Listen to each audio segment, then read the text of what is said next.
gis nga 53 milliards yi ngay wax ni. 58 milliards yi ngay dégg impôt foofu la jógee. te may fàttali ni 58 milliards yii nii dafa romb ñoom seen objectif bi nga xam si ni moom lañ doon xaar ci même période bi ça veut dire que même daaw ci 2 derniers trimestres yi amoon na yokkute boo xam si ni amoon na lii dafa ñëw yokk ci kaw yokkute boobu.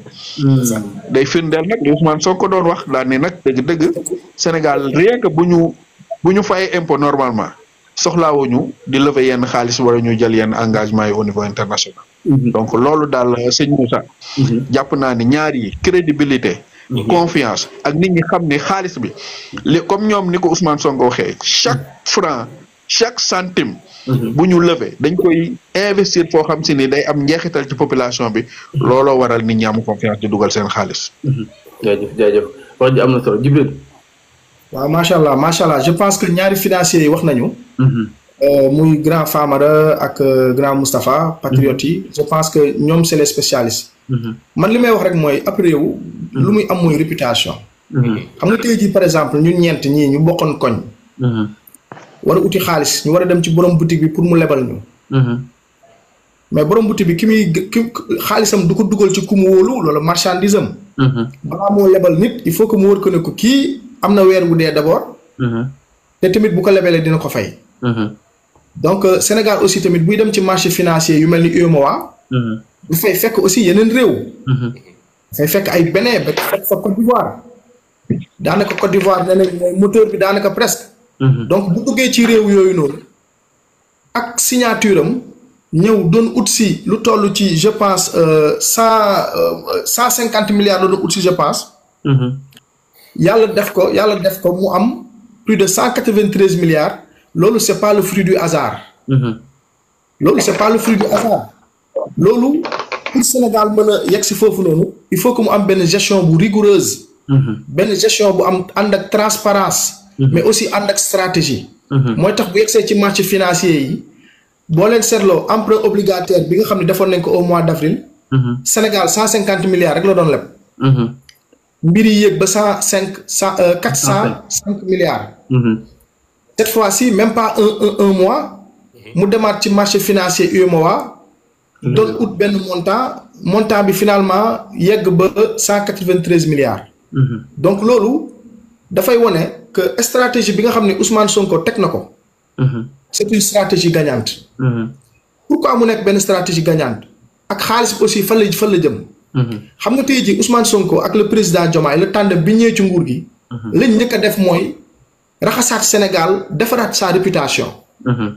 parce que ñëpp xamoon nañ ni Sénégal avant amoon na benn xeetu réputation boo xam ni sous Macky Sall. problème de transparence dafa amoon. mal gouvernance te loolu day affecté réew. aussi Sénégal était trop dépendant du FMI. des institutions financières yi nga xam ni. ay nguur ñoo leen di financer ci ginnaaw. le Sénégal était trop dépendant de la Banque mondiale. le Sénégal était trop dépendant du FMI. tey jii nguur gu bees bi dafa inverser paradigme bi. ba pare diversifier ses sources de financement. c'est-à-dire que tey jii ñëpp dañoo foogoon ni Sénégal day daw ci ginnaaw FMI waaw FMI nee nañu lii non. mais diggante FMI bi mu fi ñëw ak tey xoolal nguur gi ñaata la mobiliser ci xaalis. parce que lan la dafa defaraat boppam. dafa soluwaat. dafa sanguwaat. dafa jonjaat yaramam. dafa jël lépp luy tilim. lu bokkoon ci régime te ça date pas de Macky Sall la. ça date des régimes depuis Senghor ba tey. Ousmane Sonko ak Diomaye loolu yëpp la ñu bomb. daal di koy sànni fële Cour des comptes ñëw dëggal leen. parce que xeex bi. du Cour des comptes yàgg na Ousmane Sonko yàgg na alerte ak le Pastef. mais Cour des comptes da ko dëggal. mais da ko dëggal de manière factuelle de manière scientifique. la ko dëggalee. nekk kat ñii li ñu doon wax dëgg la. mais boobaa ñi di lebalaate xaaj dañ naan ñi kat de ku leen lebal ñu fay la. mais sans loolu sax ñii waxuma la sax ku leen lebal ñu fay la. xaaral sax ñu teel leen a lebal ñu ràññee ñu pour que ëllëg bu réew mi doxee. ñu bokk seen partenaire privilégié.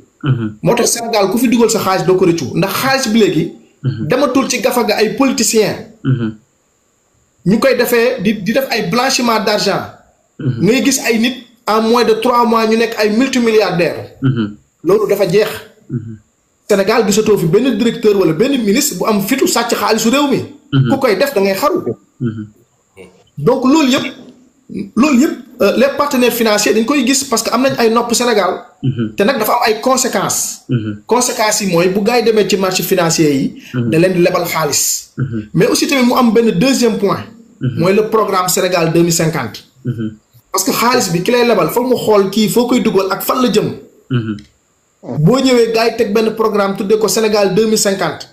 donc c'est un programme à long terme. mu am ay paliers. mu am master plan ak plan quinquennal bi. comprends nga fi mu bu waxee. donc aujourd'hui ñu ne la 8 pôles yi investissement bi industrialisation mais loolu boo doon leb sax 500 milliards gars yi dañ lay jox 1000 milliards amul problème. donc loolu suite logique la. te ku bëgg a comprendre dëgg-dëgg dama lay invité nga delluwaat seetaanaat bi ñuy présenté Sénégal 2050. bi Ousmane Sonko jëlee parole bi ak bi président Diomaye jëlee parole bi lan la ñu wax. langage de vérité. mooy. dëkk bii dañ koy defaraat 4e sous-sol la. 4e sous-sol foog mu métti. xam nga grand Famara dina ma peut-être dina ko gën a leeral xam nga dafa am lu ñuy wax la masse monétaire. masse monétaire mooy ensemble xaalis bi di circuler ci ab réew. gis nga tey jii bu ñu demee ci marché financier ñu lebal ñu 193 milliards. 193 milliards yooyu du xaalis boo xam ne dañuy dem dugg ci banque ñu koy jox non non. création monétaire la xaalis bu bees bu ñu créé la. xaalis boobu bu ñu ko créé dugal ko ci marché ci circuit économique bu Sénégal. dafay jur dafa am lu ñuy wax le multiplicateur keynésien. c'est-à-dire que l'État ñaari instrument la am pour doxal réew. c'est-à-dire que c'est les politiques budgétaires et les politiques monétaires. fii ci Afrique Sénégal Afrique de l'Ouest on est un peu limité avec la politique monétaire parce que UEMOA ak sunu xaalis CFA bi mooy BCEAO. moom objectif am dans sa politique monétaire c'est la stabilité des prix mooy xeex inflation. donc entreprise yi dafay jafe ñu am financement capital parce que boo demee ci entreprise di leb. te grand Famara moo ngi koy xeex mooy boo ñëwee nekk entreprise war a leb xaalis bi dañ koy lebal ci ay taux yu kawe moo tax Sénégal pour que entreprise yi mën a développer ci paradigme bu njëkk ba du mën a nekk. donc état du Sénégal tey jii bu jëlijee 193 milliards de francs CFA. xaalis boobu dugalu ko ci ay poche. joxu ko X joxu ko Y. parce que damay rappeler Sénégal milliardaires yi fi nekk yépp ci foncier bi lañ amee xaalis. fii amul capitaine d'industrie. koo fi gis capitaine d'industrie bëriwu fi. ñu ci gën a bëri si lañ dem jënd fa ay matériel jaay ko Sénégalais yi wala ñuy jaay suuf.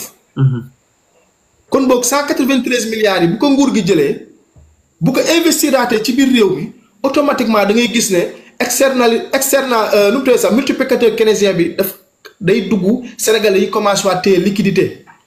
parce que pourquoi xaalis bi doon circuler Sénégal. ñi fi nekkoon avant ñu ci gën a bëri ay sàcc lañ. imaginez ñu ne la Sénégal 1000 milliards moo fi circuler par exemple de masse monétaire. Ousmane Sonko ñëw président Diomaye ñëw ñu ne jubal jubanti.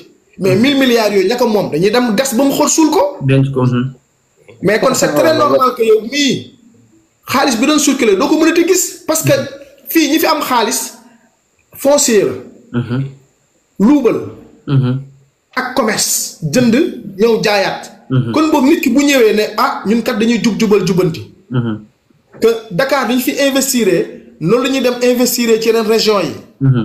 mais avant Macky Sall dana leb xaalis di ko xëpp ci ay Dakar Arena. ay stade Ablaye Wade ak yóbbu ko Diamniadio ville fantôme xaalis ba ci ñan lay dugg ci ay entreprises yoo xam ne ay xaritam lañ.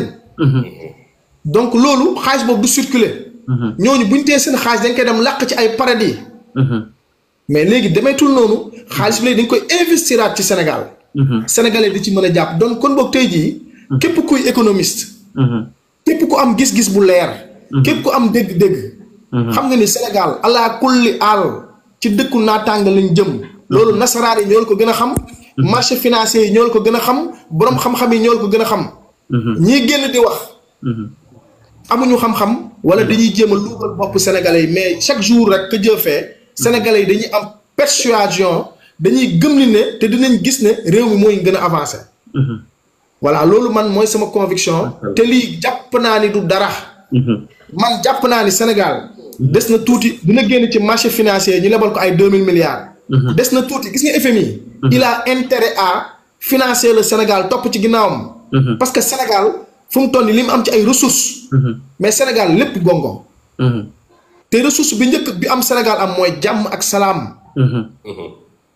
deuxième ressource bi mooy pétrole gaz. pétrole gaz. am na lépp am na phosphate. Sénégal am na ndox. am na xam nga avant fa laay daanelee sax ngeen may ma tuuti rek. xam nga bu njëkkaan économie bi ñu am Sénégal dafa extraverti. c'est-à-dire que nasaraan si bi mu ñëwee Sénégal. amuñu woon ay problème souveraineté alimentaire. amuñu woon ay diw amul lu mu lekk. ku ci nekk da nga doon béy la nga doon dundee. nasaraan si bi mu yegsee dafa jël loolu daal di koy dëpp. indi fi ay ceeb jëlee ko Indochine. jël ay culture rey sunu culture vivifière bi éliminer ko indi ay ceeb ak ay ñàkk fayda yooyu. ba pare nag accaparé wu Lac de Guiers.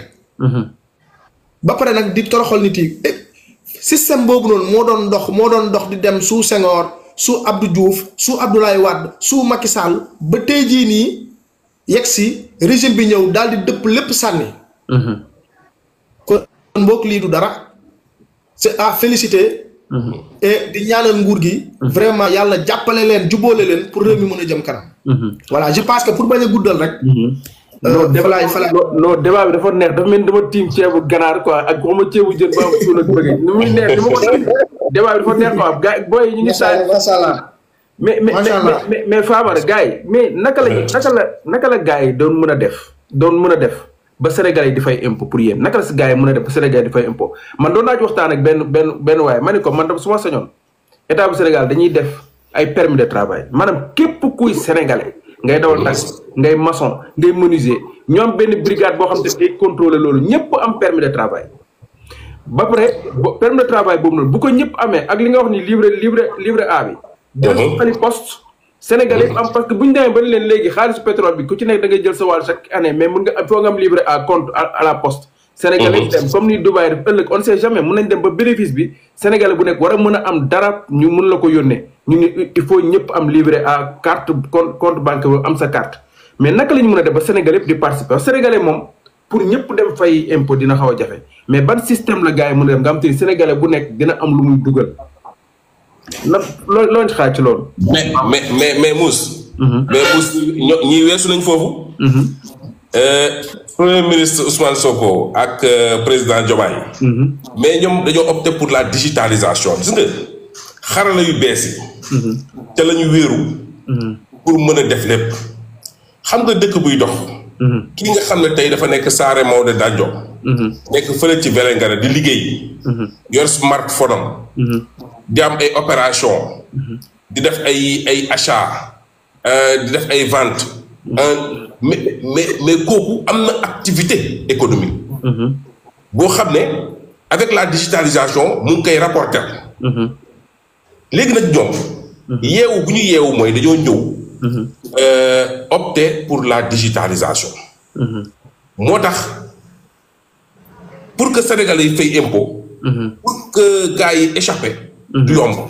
Sénégalais yi benn wax nañ ko sànq Djibril wax na ko Moustapha wax na ko ci patriotisme économique lañ ne. bu leen wóoree ni impôt bu ñuy fay. ci gafaga état bi la jëm. danañ fay. bu leen wóoree ni impôt bu ñuy fay. ci ay poosu Massamba ak Mademba la jëm duñu fay. ay délinquants fiscaux parce que loolu moo créé délinquants fiscaux yi ngay gis si yëpp. parce que dañ naan buñ ko fayee tamit gars yi dañ koy séddoo seen i biir. ba pare gars yi nekkoon ci exonération non mais beneen affaire la ñoo xam ne jaruñu ko woon. donc jamono ji ay fiscaliste la jàpp. ba pare ñoom seen stratégie mooy xarala yu bees yi. digitalisation bi. pour mën a recouvrer. impôt bi xam naa ni Moustapha dina ci gën a ñëw xam nga ñun. am na gis naa benn question ci live bi benn waay naan à quel taux. xam nga endettement bi ñuy def nii. c'est en réalité le refinancement de la dette. gis nga yàqu-yàqu bi fi gars yi bàyyi. mu wóor nañu ñun Sénégal il faut que ñu fay ko. exigence la pour ñu fay ko.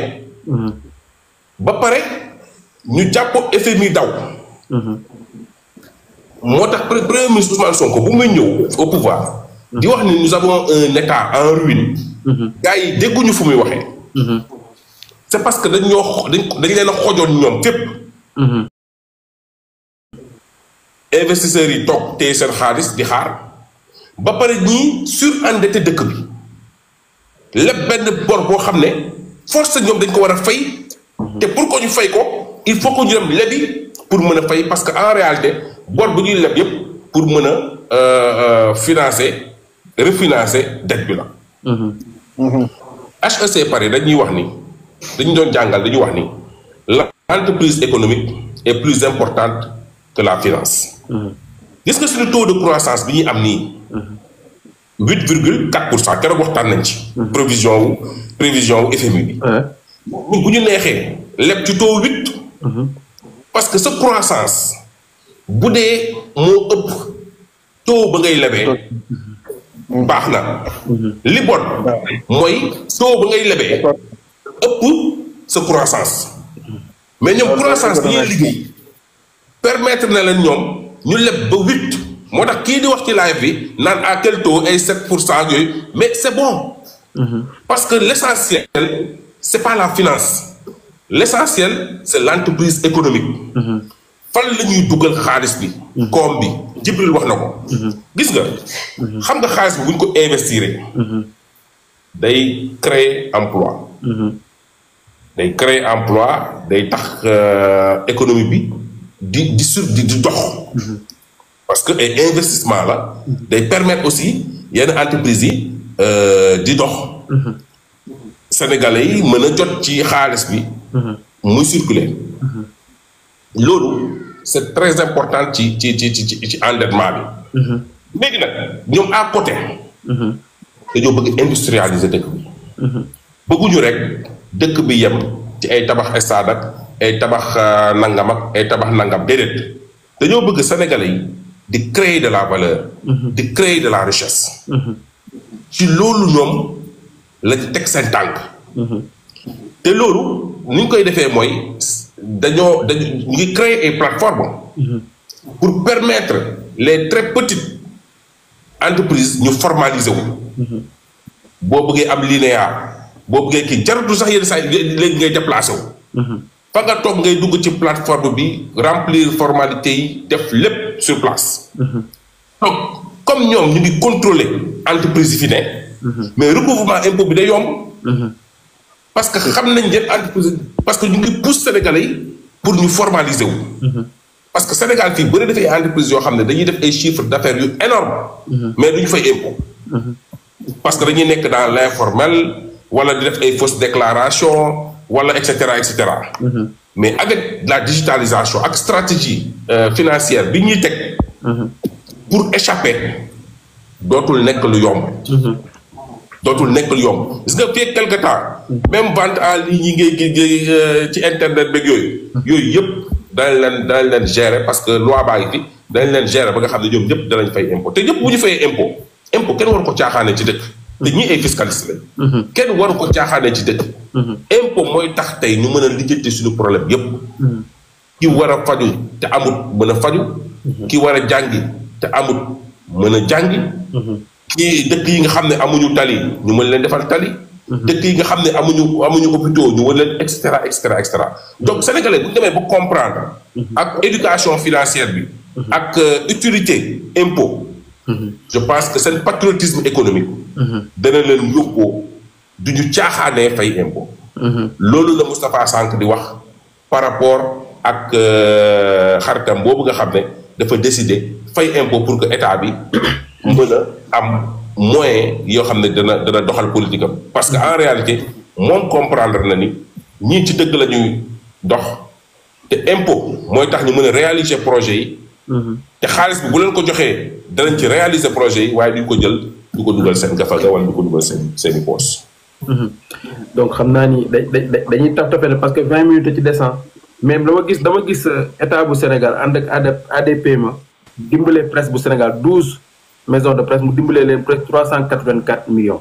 te nag gis naa ne ñuy wax ñuy ree rek depuis démb ñoom presse bi ñu doon kaas ñi ma gisoon ñu doon gën a kaas waa D-Média sax laal nañ ñoom it te ku ci ne 32 millions lañ la jox mais xam naa ne ay salaire lañ koy fayaat na bor yi bëri na lool seen boy ak waa E-Média gis naa kontaan nañ trop donc loolu il faut nit ñi xam ko mooy aide boobu nga xam te ni ADP ma jox na ko état bu Sénégal Alioune Tine bi wootee grandeur def naa ni grandeur mënut a weesu lii parce que ñi ñu ko jox saa bu ñu xëyee yàq état lu mel ni xeme donc il faut gars yi xam ko ak classement bi nga xam te Sénégal am na ko ci liberté de la presse dañu doon na jox mais dañu am def nañu boobu 20 points donc ñu ngi ci 74e léegi ci diggante ci même pas 1 an ndax tëjuñ fi benn journal tëjuñ fi benn journaliste te bis bu nañu wax ay musiba ba pare ñu ngi assainir milieu bi donc loolu la ñu wax seen gis-gis ci loolu ci aide bi à la presse bi ñu leen bokkugul sax ak bi ministère bi joxe bi ADP moom moo leen ko jox 32 millions à chaque ci 12 entreprises de presse daf naa yëg ngeen information boobu donc Djibril ñëwal après Moussa Ba ñëw.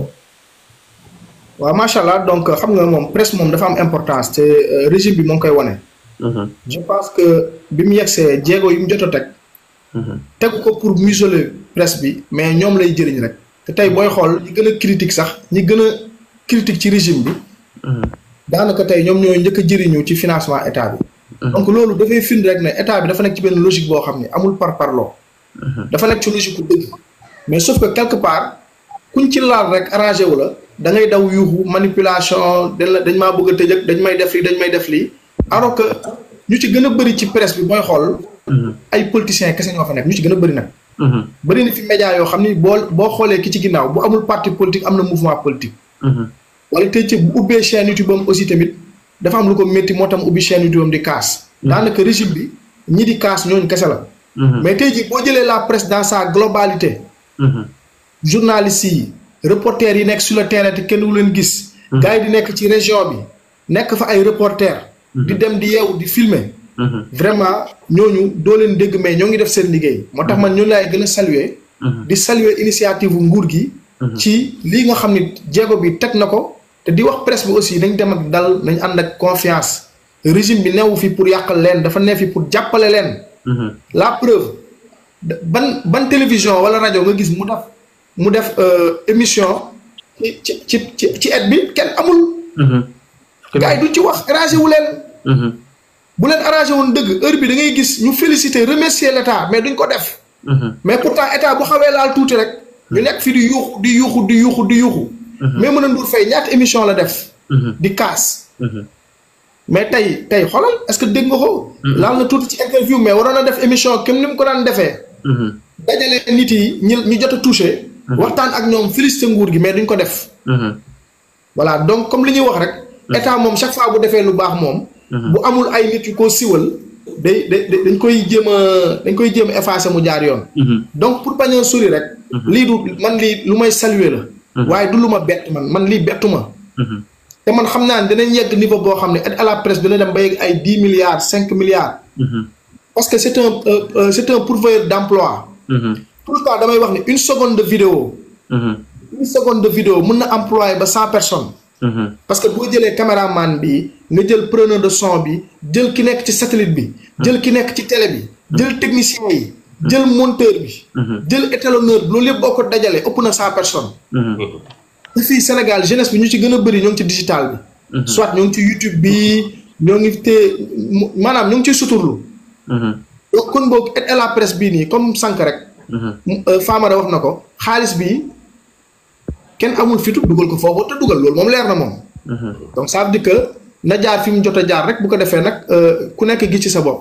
donc di féliciter nguur gi ci aide à la presse bi. ok Famara. oui. mais big tëb maa ngi koy tëb rek.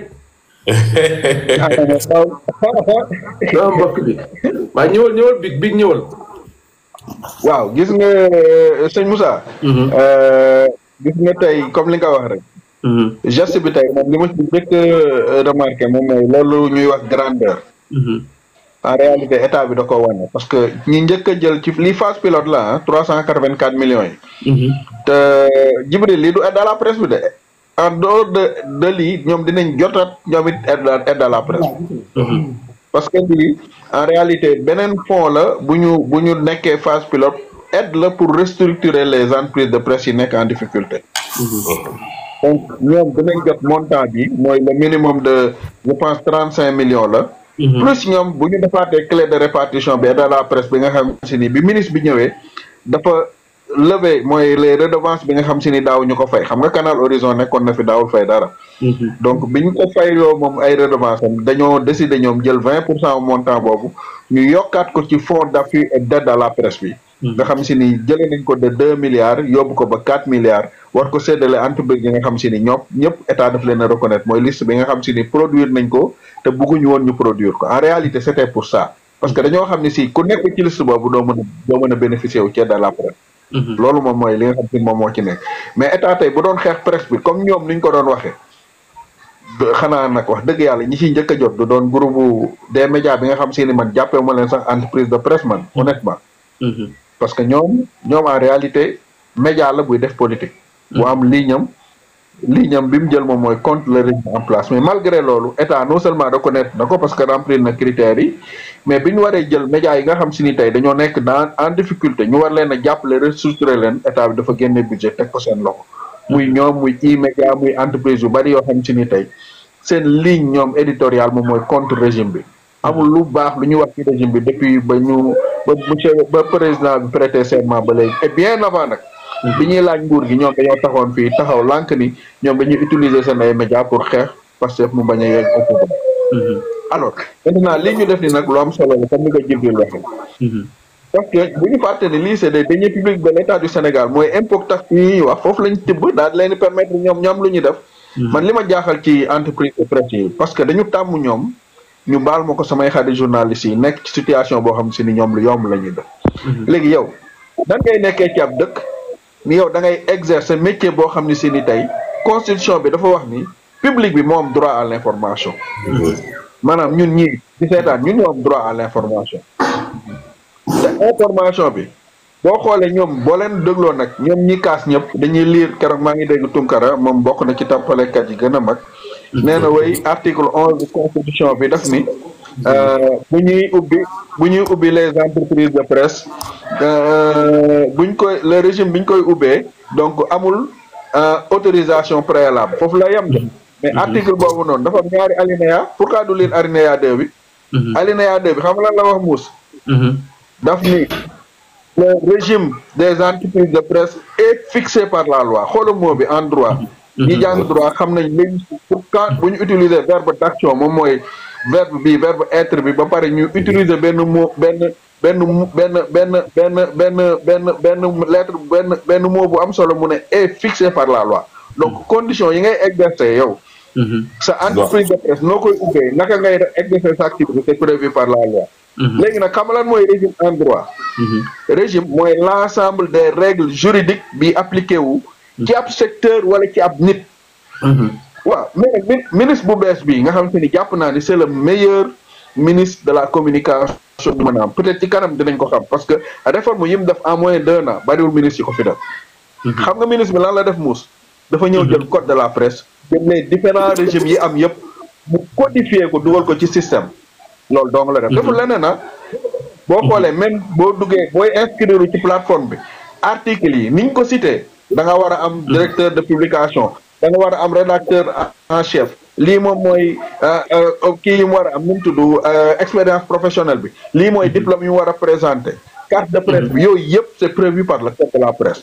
waaw loolu ñu appliqué ko yow nga bëgg a taxaw ni yow da ngay bañ loo xam ne si nii biñ ko waxee jakartamaan yi en moins de 3 mois 100 000 jakartamaan immatriculé nañu yow nga bëgg a nekk ci dëkk ni da ngay xoolal loolu jakartamaan yi sax biñ leen ko waxee ñoom nangu nañu dem conformé wu à la loi yow nga bëgg a ñëw di def liggéey bu gën a sensible boobu di bénéficier wu ay ressources sénégalais yi suñ ay impôts ak taxes ñoo la ci jox ay subventions ba pare ñu ni yow nga war a conforme à la loi nga ni da ngay bañ loolu foo ko teg je pense que loolu gouvernement bi fermeté bi ñu ci wane nii nagu continuer ba mu jeex te gis nga muus ñaari fan yi ñoom bi ñuy génne liste bi niñ doon waxee ak bi ñu leen di jox xaalis bi discours bi changé na torop bu baax waaw léegi nag ñi doon wax naan dañ doon xeex presse bi dañ leen bëgg a asphyxier économiquement et fiscalement loolu sax day ñëwaat ci débat fiscalité bi ñu doon wax mais man damay dégg souvent nit ñi di wax way y a une pression fiscale loolu sax pression fiscale dans le ci ni ñu koy waxee ci droit fiscal bokkul ak li ñëw amul benn pression fiscale ba nguur gi ñëwee ba léegi muus amul benn impôt bu ñu taux impôt bu ñu yokk amul benn impôt bu bees bu ñu créé li fi nekkoon suuf code 2012 bi ba léegi moom moo fi nekk moom la ñu appliqué te nit ñi ñoo xamul rek mais y a des régimes fiscaux yoo xam si ni c'est largement favorable yow boo nekkee commerçant revendeur producteur yow boo jaayee ba 50 millions am sa entreprise individuelle loi bi nee na 2% ngay fay maanaam da ngay fay bu fekkee 50 millions nga def yow comme chiffre d'affaires ci at bi 50 millions 2% 1 million ngay fay moins de 100 000 francs le mois fii am na commerçant yoo xam boo demee Sandaga ñoom ñi nga am ay tontines yoo xam ne si ni 100 000 la ñuy joxe par jour ñooñu mënuñoo fay 1 million ci 50 millions chiffre d'affaires te boo ko fayee fay nga lu mat ñeenti impôts yu bokkul yow bu fekkee da ngay def prestation de service ku mel ni man Famara wala sëñ Jibril ñun bu ñu def liggéeyee ba 50 millions ci at bi 5% yi la ñuy fay waaw loolu kan moo ko mënul boo amee sa kër di ko loué yow à titre individuel am kër yu bari say revenu yëpp bu fekkee ni da nga ci gagné 1 million par weer bu at bi jeexee booy gagné ba 12 millions benn weer bi ngay jël maanaam 1 million boo ko fayee te mën nga ko fay ci ñetti weer yow nga fay ko ci ñetti yoon yu bokkul par 3 mois nga dugal ko ba mu jeex 1 million kese yow 11 mois yi am nga ko bénéfice loolu kan moo ko mënul en réalité information bi moom moo jàllul bu baax te lii ñuy def nii tamit lu ci am solo la gis nga presse bi ñoom dañu war a xam ne ñun ay deniers publics lañ leen di jox te ñun ñoo am droit à l'information pas ñoom te information c'est pas la presse moo koy créer information matière la boo xam si ni presse bi nag da koy jëli traité ko c'est le traitement ñoom moom lañ am exclusivité jox ñu ko te information boobu ñoom bu ñu koy jox ñoom dafa am ay obligation yu tegu seen doon parce que code de la presse ñoom liñ ci am droit daf ci am obligation te ñun en droit dañ naan obligation moo ëpp doole fop droit les devoirs boo demee ci code bi article 11 jëm ba ci suuf dafa am devoir journaliste te boo xoolee te article 13 bi dañ ni journaliste bi moom dafa war a informer juste et vrai warul joxe information boo xam te ni xamul source am am na journal bu fi nekk boo xam si ni information yi mu doon joxe yëpp ab site la boo xam si ni kenn xamul fu mu nekk la loolu yoon la journaliste bi warul déformer les faits yow gisoo fi sëñ Mountakha daal di def discours am ba mu leer ab journal daal di génne à la une daal di génne ay kàddu yoo xam si ni yu bokk la gi sëñ bi wax loolu yoon loolu ab journal war na ko bërki dem li xew xoolal bërki dem scandale bi xew pour ma daanele foofu sénégalais yëpp daal di saluer li nga xam si ni am na entre gouvernement bi ak syndicats yi comprendre situation yi ñu signé benn pacte journal bu mel ni La Tribune xam nga kan la dem jox parole koo xam si ni nekkul sax syndicat Ansoumana Dione moom am na benn kuréel ab association la yor moom kuréel gi mu yor pour ñi nga xam si ni seen xel dañoo am feebaru xel la mu dem jël version wu kooku def ko à la une comme si nit ñi dañoo naqari ci luñ def mais kooku ban rôle la am ci liggéeykat yi yow syndicat yi nga xam si ni ñoom boo génnee fonctionnaire yi nga xam si ni ñoom am nañ seen syndicat am ñeneen centrale syndicale yi ñëwoon toog ñoom buñ demee ba xool ba xam ni plan bi moo leen arrangé yow koo xam si ni liggéeyluwul loolu ci kooku opinion ban importance la am ci kanamu réalité est-ce que loolu fee la xam naa ni Jibril dina ci mën a toog mais donc loolu Ansoumana moo jiite seen syndicat ñoom Kër Dof yi waaw kon dëgg la xëy na ñoom seen syndicat yi yaa ngi dugal coup de waaw mais loolu wax nga dëgg parce que ñoom ñoom seen syndicat loolu dafa importance ñu def ko à la une alors léegi nag loolu noonu tey te nee nañ la yow waroo sax déformer les faits xoolal li xew ni te man xam nga kan laay incriminer dëgg-dëgg ñoom ñu ñu woowee ñu mu tudd waa CORED ak waa CAP ñoom gaaw nañ trop buñ convoqué ab journaliste ñu naan way ñu koy soutenir xam nga yenn soutien yi soutien total boo gis rek am na hypocrisie bu nekk ci ginnaaw ñoom gaaw nañu trop pour wax ni way liberté de la presse mais liberté de la presse ça ne signifie pas liberté de déformer les informations et de désinformer gis nga bu ñu mënee taxaw taw bu ñu convoqué journalistes yi ñuy kaas bu ñu woowee aussi tamit ñoom bu seen mbokk journalistes yi defee lu dul noonu dañoo war a jël seen responsabilité ñoom daal di koy dénoncer parce que loolu moom mooy dëgg te ñu xam ni ñoom rek ñoom ñoo fi nekk tey ñoom ñiy kaas nii ñoom ñi ñu woo kaay leen régulariser gis nga jakartamaan yi ngay gis ni sëñ Mouss bi ma xoolee dernière statistique yi plus de 100 000 jakartamaan dem nañu daal di immatriculé waaye léegi sëñ Mouss boo jëlee 100 000 jakartamaan par jour ñuy def 5 000 francs de chiffre d'affaires loolu ñaata la loolu matul 5 milliards sëñ Famara waaw léegi loolu daal la ne loolu xool ko chaque mois ñaata la 5 milliards wax dëgg yàlla c'est 150 milliards de chiffre d'affaires léegi ñooñu tey te buñ paree ñoom xoolal seen chiffre d'affaires day delluwaat ci kafaku nguur gi ndax carburant lañ koy jëndee mooy seen premier poste de dépense à part carburant bi ay biens de consommation lañ koy jënd maanaam dañuy supporter waat TVA une bonne partie daal di duggaat ci gabak nguur en réalité bu ñu xoolee dëgg-dëgg kan moo ëpp njariñ économiquement ñoom ñoo ëpp njariñ te pourtant ñoom biñ ab jotuñu benn subvention. amuñu benn aide état. ñoom bi ñu leen waxee dem leen ngeen conformé wu am na ñu ko bëggoon politiquer mais après ñoom ñenn ñi bi ñu xamee ni seen njariñ la mais ñoom ñëpp dañoo dem daal di dugg dans les rangs xam ne loolu moom mooy seen njariñ. dégg journalistes yi nag dañoo tàmm ñoom foog ni ñoom moo boobu ñuy wax quatrième pouvoir il n'y a pas de quatrième pouvoir au monde amu fa. il n'y a que 3 pouvoirs yi nga xam si ne am te un pouvoir c'est la constitution moo koy déterminer. constitutionnel. léegi ñoom. dañu yàgg nekkoon nag seen mirage boobu jàpp ni ñoom mën nañu faire wala ñu defeer un régime. gis nga gouvernement bi bu fekkoon presse bi dong la ñii duñ mën a accéder au pouvoir. donc ñoom dañu war a def loolu seen bopp ñu toggaat seen bopp xam ne seen modèle économique moo désuet waxoon naa leen ko TFM waxoon naa ko Pa boobu Mamou Ibra Kane et puis ñoom ñu avoué publiquement ni dañ doon collecter ay impôts am problème financier tibb ci di ci fay seen ay employés mais loolu détournement la. détournement la. président wax na ko.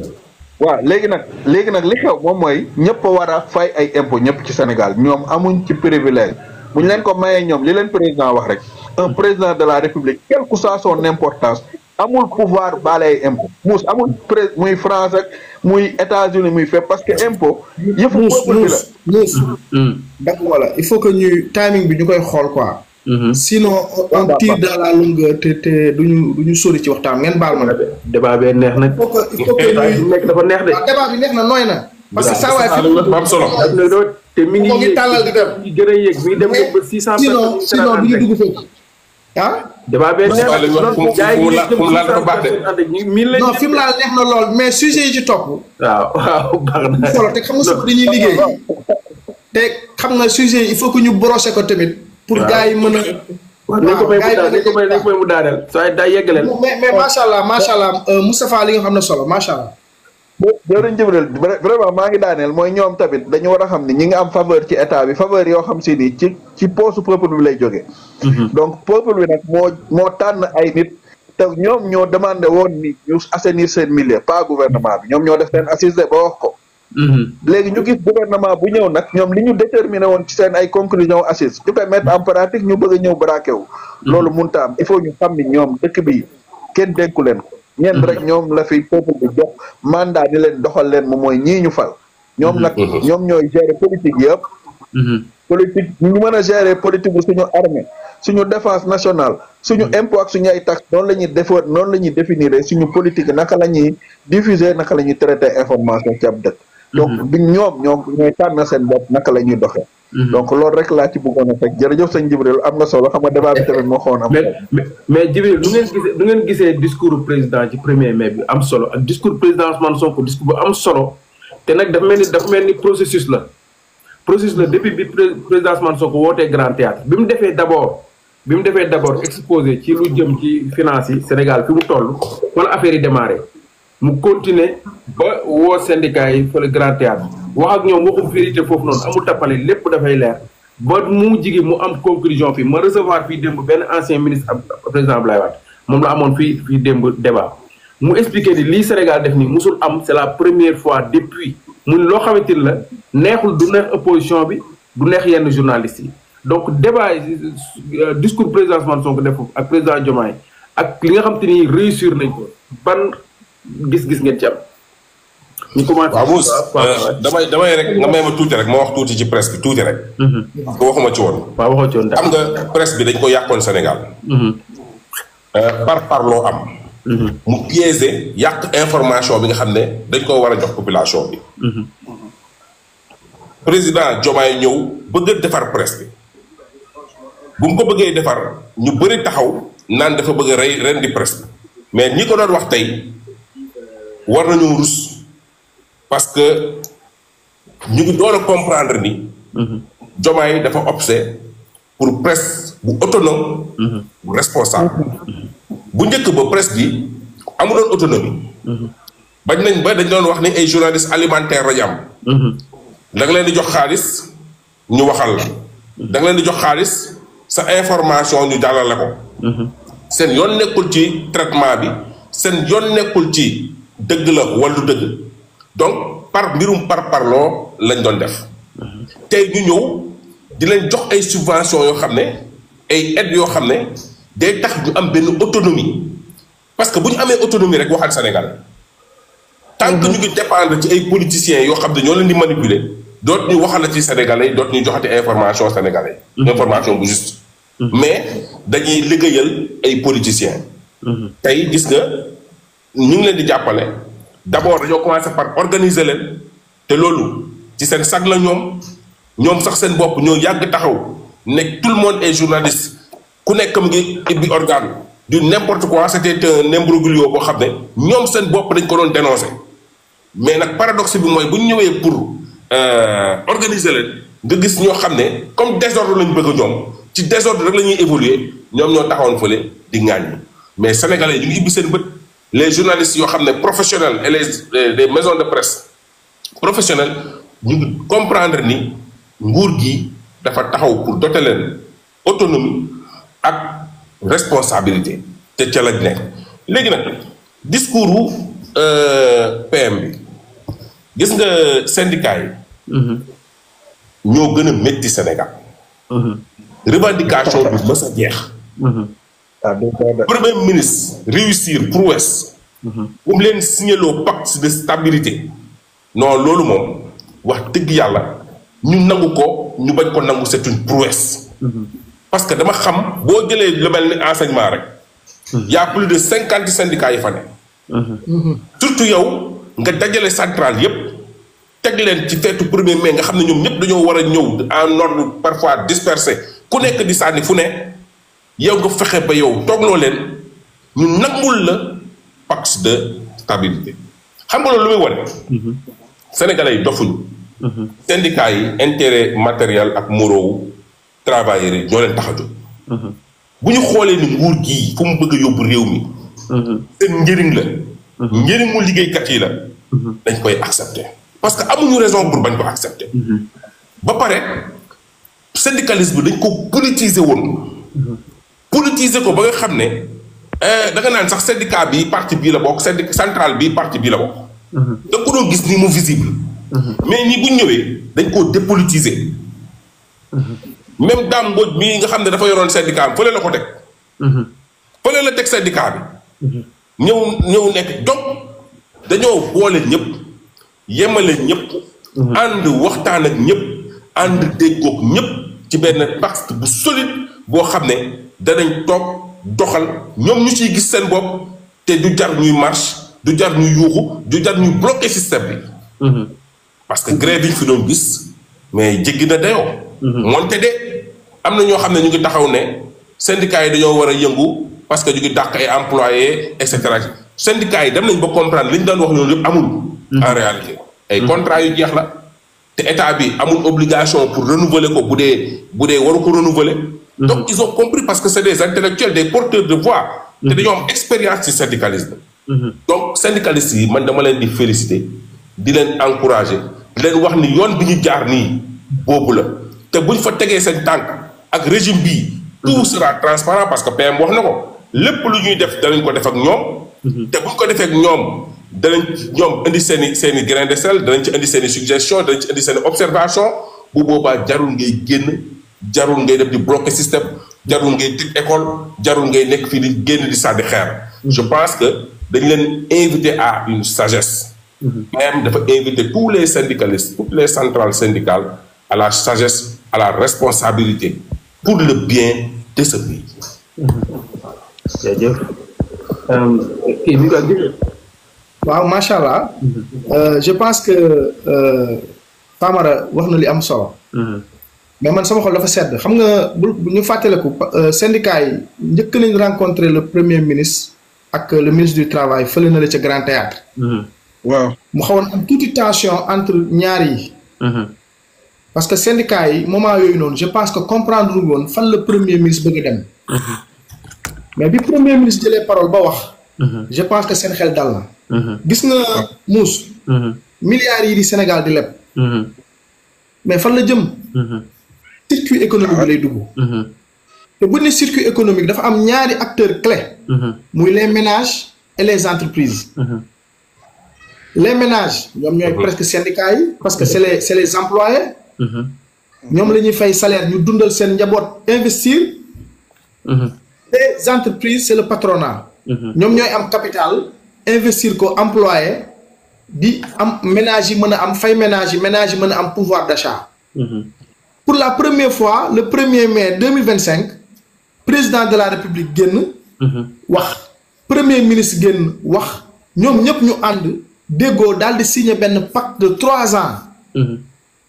ñii di grève ak ñii di employé muy patronat yi booloo ak nguur gi ne front social dinañ fexe ba ci 3 ans yi dinañ respecter lu ñu wax ñu ànd dëkk bi am jàmm ñu mën a liggéey. ndax le président wala le premier ministre ñoom ci biir projet Sénégal 2050 mais pàcc bu am solo lañ jox le capital humain. te xam nga bu ñu ne le capital humain mooy lan. mais le capital humain mooy ñun. parce que capital humain ni mu amee pétrole boog ni mu amee. ñun sénégalais aussi noonu lañu nekkee capital ressource capital humain. donc capital humain boobu noonu le régime bi yaakaar pour doxal réew mi loolu la ñu woowee un développement endogène. Ousmane Sonko développement réew mi moo ko le président Macky Sall le président Diomaye yaakaaruñ ko ci nasaraan si. non dañ ko yaakaar mu jógee ci biir réew mi d'abord. moo tax milliards yi di ñëw nii dafa ànd ak dal. parce que boo xëccee 1000 milliards fële nga xëcc fa 300 milliards fii nga xëcc fa 100 milliards nga investir ko ci réew mi à travers des politiques budgétaires. entreprises yi jot ci secteur privé bi jot ci di commencer séddale di commencer investir. mais dafa laaj réew mu dal ndax réew mu dal mooy mën a réew mën cee développer. donc c'est très important pacte social bii ñu signé. di féliciter encore une fois le président de la République di féliciter Ousmane Sonko nag moom day dalal xel yi. ndax ci discours am wax na carrément ne man warumoon sax ñëw bëggumoon ñëw parce que je veux être à équidistant loolu dañ ko war a xoolaat. Ousmane Sonko ci dialogue am dafa ne man dama waroon toog yeggali sama liggéey sama bureau wala toog sama kër tey férié la.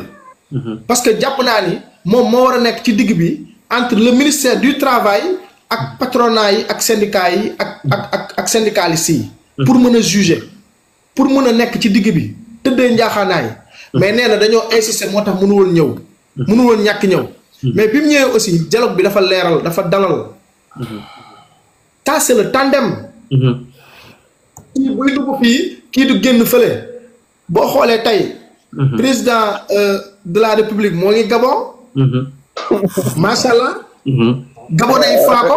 le président Gabon xam na ni chaque fois bu dend ak président Diomaye image am da ciy yokkaale.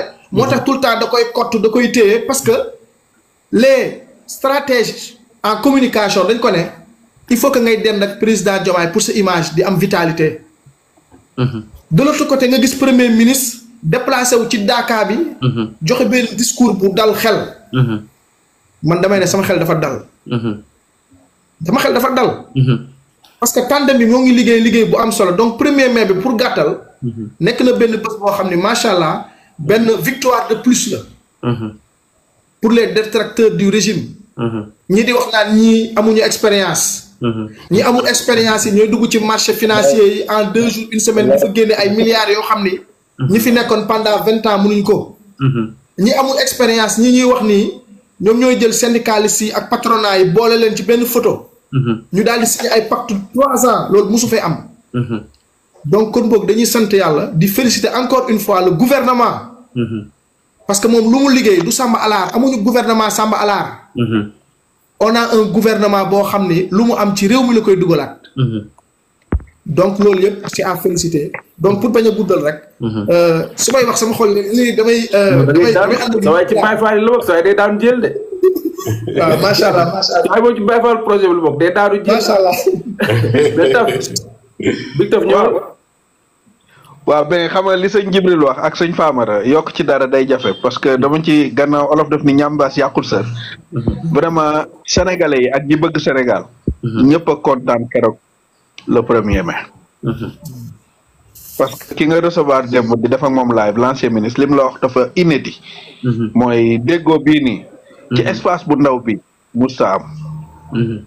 Macky Sall amoon na ko te li taxoon mu am ko ñëpp xamoon nañ ko c'est parce que avant amoon na benn intelligence bu mu amoon ak ñi fi nekkoon di def affaire syndicat ba am na lu bari luñ ko jàppale sax surtout ñi nekkoon dans le domaine de l'importation et autres yokk affaire yi Famara defe naa dégg naa la benn yoon nga di ko expliquer ba Macky Sall jëlaat pouvoir ñu delloowaat ko fa mu nekkoon mooy fausse wàññi boobu noonu mu doon gëmloo nit ñi mais gis nga li xew keroog lan moo tax mu inédit lu ko yombal mooy sëñ Jibril nit ñi dañuy fàtte ni le président ak le premier ministre ay anciens syndicalistes lañu. secrétaire généraux syndicat lañu woon. moo tax ñoom ak syndicat yi dafa am langage boo xam dañ ciy déggante. moo te man li tax ma gëm ni li tax lii gaaw mën a réussir Famara xam nga lan moo tax ma gëm ko. c'est parce que ñaar am na. gis nga crédibilité lu mu la mayul ci àdduna rek du la ko may. parce que chefu ñu nekk ci chefu central syndicaux yi. xam nañ ni président Diomaye Faye ak le président Ousmane ak le premier ministre Ousmane Sonko luñ la wax dinañ ko def. pour man loolu moo tax gis nga Jibril li ngay wax première rencontre bi amoon Grand Théâtre bi premier ministre dafay discours woo leen wax leen ni leen langage de vérité lépp lu ñuy def dañ koy wax xoolal barki dem lim leen wax. nee na leen yu bari yuñ déggoo fii nii ñun danañ def loi de finances rectificative bu dul jeex. même projet bi dafa ko inédit danañ leen woo ba ngeen gis ko. nga xam te ni ñun duñ mën a miim ni ñun lii ñoo ko wax ñoo ko inscrire ci ab budget dañ ko war a def. ñu jël ko en compte donc ñuy wax beneen discours pour man ñoom beneen agenda lañ nekk mais ñëpp ñi nga xam si ni tey xam nañ ni Sénégal gii dafa am fu mu jógee am fu mu jëm.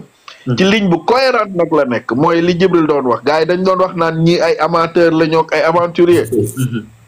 je pense que ñoom ñooy avant gis nga dëgg-dëgg gars yi ñi fi nekkoon dañu doon napp rek oto yu costume yu rafet la ñoroon ak garde corps yu bari ak 4x4 yu bari mais dëgg-dëgg ñi xamuñu woon ndax nguur parce que ñii xam nguur moo tax xoolal ci en l'espace xoolal 1 an amuñu benn financement bu jógee banque mondiale wala FMI loolu ban bopp nga ko imaginer fii nii ci Afrique boobu ba léegi suñu ay ressources internes la ñuy comptable la ñuy fonctionner xam ne looloo tax boo seetloo dëgg-dëgg en réalité FMI mooy topp ci ginnaaw état du Sénégal ak banque mondiale pour liggéey ak moom parce que war nañu on peut évoluer sans eux.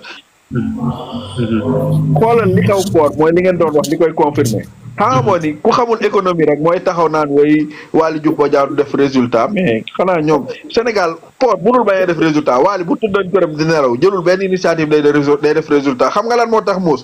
mais muus ñun ñu ngi produire pétrole ak gaz te dañ koy exporter. waaw port bi lay jaar. waaw loolu mais ci port bi lay jaar te loolu amul woon par forcément loolu day yokk chiffre d'affaires port. léegi nag ñi xamul économie ñi nga xam si ni amatuñ fa convention ñoo yor seen làmmiñ di wax rek mais Waly est un excellent travailleur. mi ngi def liggéey bu am solo te boolewu ci benn wax gis nga Sénégal bi ñu jëm ni muus ci pour daaneel. wallahi gis nga gars yi ñu ngi liggéey façon liggéey bu am solo boo xoolee ci procédure bi nga xam si ni moom moo nekk ci dans l'agenda 2050. première phase bi dañoo incité ci lu bari mooy lu sànq Jibril doon leeral moom mooy la phase de redressement. fi ñu toll nii en une année xoolal bu baax ñaata réforme lañ introduire ci secteur yu gën a difficile nag. dugal nañ fa ay réforme yoo xam si ni loolu mi ngi topp suñu ginnaaw am nañu un plan bu cohérent boo xam si ni am nañ une vision très claire ba pare mu am un modèle économique derrière lu mus a am mu mooy la substitution des importations booy déglu voilà mi ngi nii booy déglu Mabouba da ngay xam ne kii xam ne fu mu jëm ñu indexé ay ligne ni lii ak lii la ñuy importer lii lañ bëgg a produire suñu dëkk te commencé nañ ko matérialiser boo xoolee zone industrielle yi avec les 8 pôles bu Mbacké bi commencé nañ ko mettre en place beaucoup d'industrie bi nañ fa ñëw taxaw ñëpp yaakaaroon nañ ne buñu daan wax zone industrielle Diamniadio la ñuy wax wala Sodida léegi xoola usines yi nar a ñëw taxaw nekk dans ci pôle Mbacké bi foofu ñaata emploi lañ fay créer ban niveau de vie lañ fay créer waat ñii ñu ngi ci ligne bu clair na leen sénégalais yi jàppale te loolu mooy njariñu Sénégal ñii wax ñii ñëpp nag dañ leen a yéene échec dong parce que yaakaaruñu woon ni ñii de en si peu de temps dinañ am accord beeg syndicat yi loolu dong la. donc dañuy ñëw ci agriculture la ñuy mujjee mais dama gis nomination yàgg na mais dama gis nomination bi rek gars yi patriote yi mel dañu kontaan quoi ci nomination bi lan moo war gars yi seen mbégte. sëñ Mouss dama am na affaire bu ma fàtte rek ma ñambaas ko ci. moom mooy xam nga syndicat yi avant ñuy signé dafa amoon benn préalable bu ñu jëloon dañ ñu woon la question boobu ñu doon wax des 30 000 emplois yow sëñ Mouss moom ku la ci déglu leeral nga dajji nga ko ba mu leer.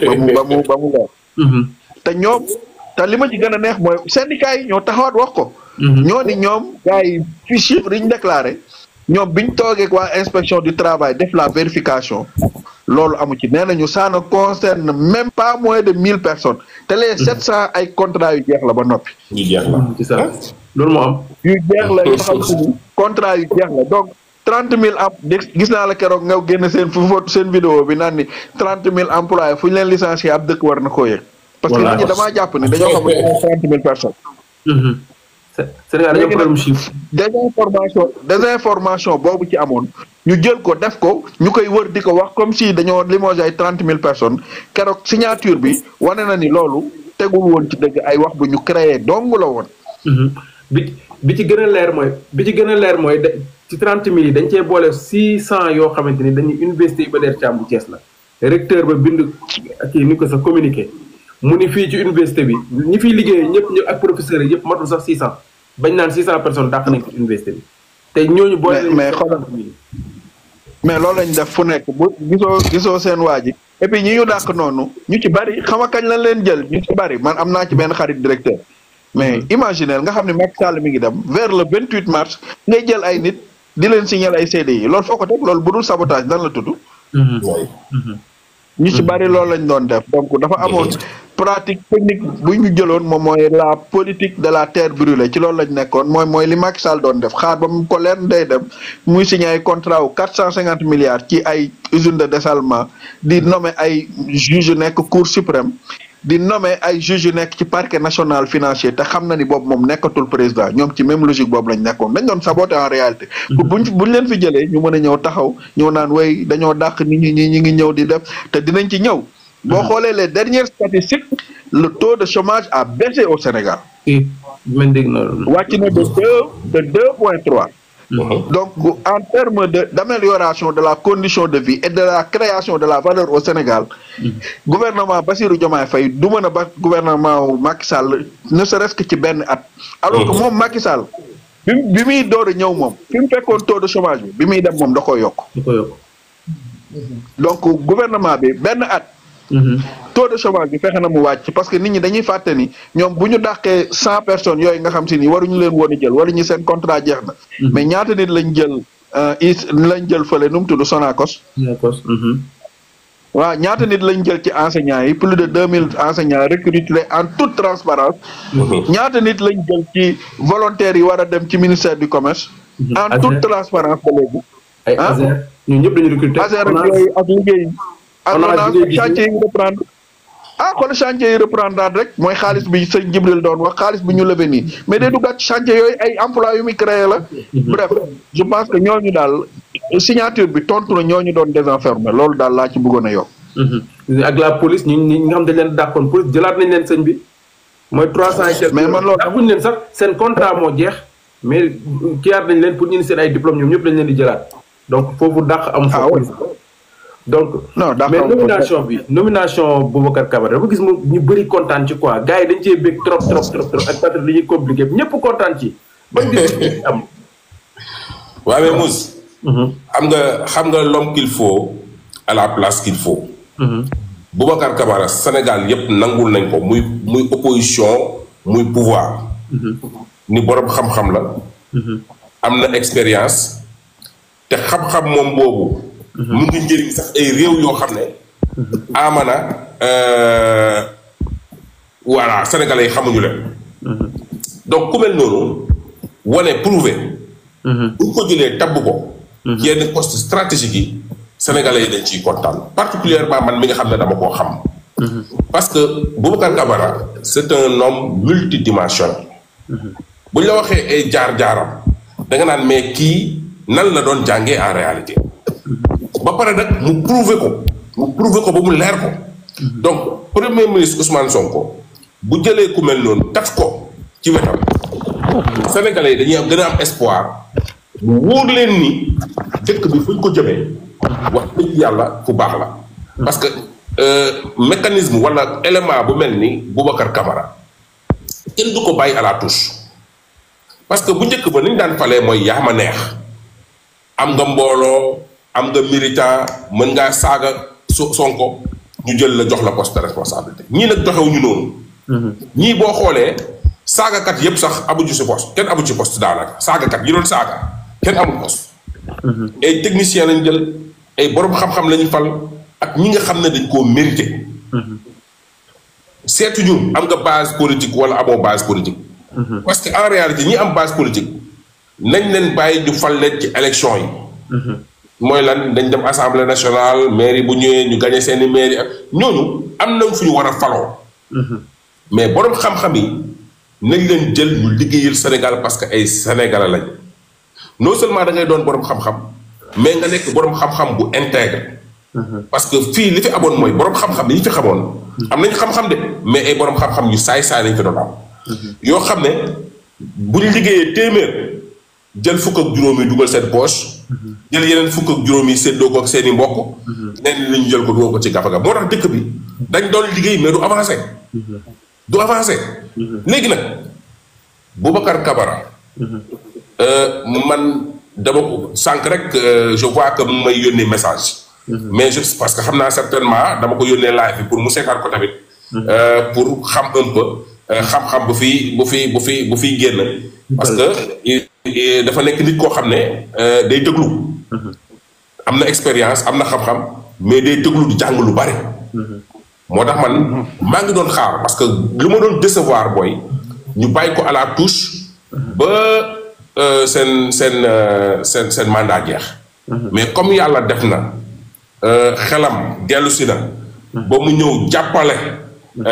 PM ak président Diomaye ba ñu jël ko dugal ko ci appareil bi pour mu liggéeyal Sénégal mais c'est tout à l'honneur de ce gouvernement mais aussi très bénéfique pour le Sénégal vraiment dama leen di féliciter moom maa ngi koy ñaanal di ko encourager ci yan buñ ko yan mu attan ko mu oyof ci moom mais surtout encore une fois Sonko mu ngi premier ministre Sonko mu ngi démontrer encore son savoir son sens de bien choisir les hommes qu'il faut à la place qu'il faut. ok. mais Djibril gars yi nam nañ la de dégg nga wax de. waaw bon damay déglu nag sama gars yi parce que xam nga fii groupe bi il est polyvalent. Moustapha bu duggee ci droit bi da ngay déglu da ngay kontaan. Famara bu duggee ci économie bi da ngay kontaan.